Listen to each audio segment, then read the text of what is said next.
O que é importante agora que eu saiba é a noção, né? O oracional é de oração. Oração é uma frase que tem o quê? Verbo, tá? Então, olha bem, olha bem. Sujeito oracional. Convém que venhas, convém que venhas. Observa.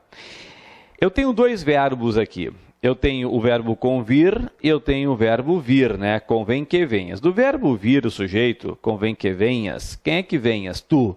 É o sujeito subentendido, oculto, elíptico, tu venhas. É como se fosse, convém que tu venhas. Mas o que eu não quero isso, eu quero do convir. Eu quero saber qual é o sujeito do verbo convir. Se eu perguntar que é que convém, a resposta é que venhas. Isso aqui é a resposta. O que significa? Significa que isso aqui é o teu sujeito. Isso é o teu sujeito. Mas dentro do sujeito, que é o que venhas, vocês têm venhas e venhas é um verbo.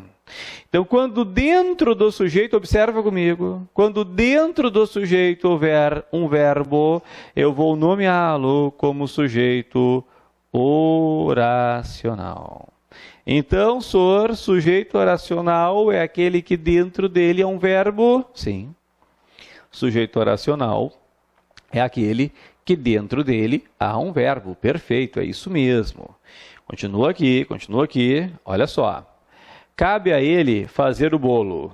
Cabe a ele fazer o bolo.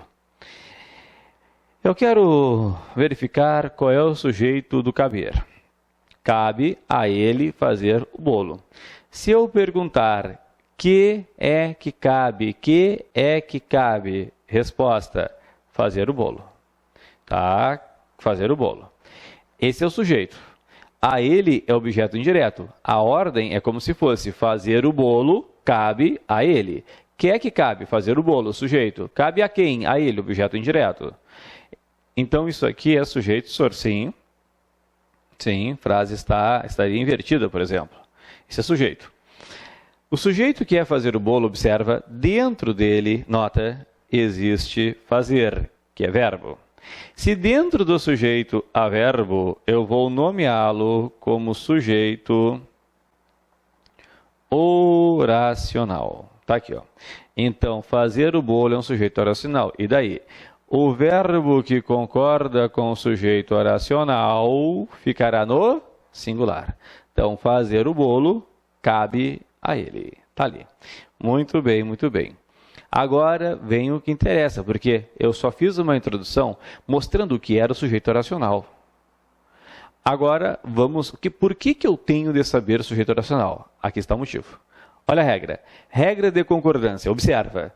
O verbo que concorda com o sujeito oracional sempre ficará, olha aqui, pessoal do YouTube, olha comigo, aluno do YouTube, olha aqui, no singular. O verbo que concorda com o sujeito oracional sempre ficará no singular. Então, de novo, volta, não tem pressa não, presta atenção, volta.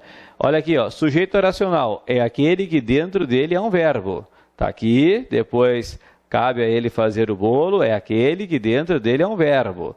Agora veio o que me interessa, aquilo que eu vou utilizar na minha prova de concurso. Ó, a regra de concordância do sujeito oracional.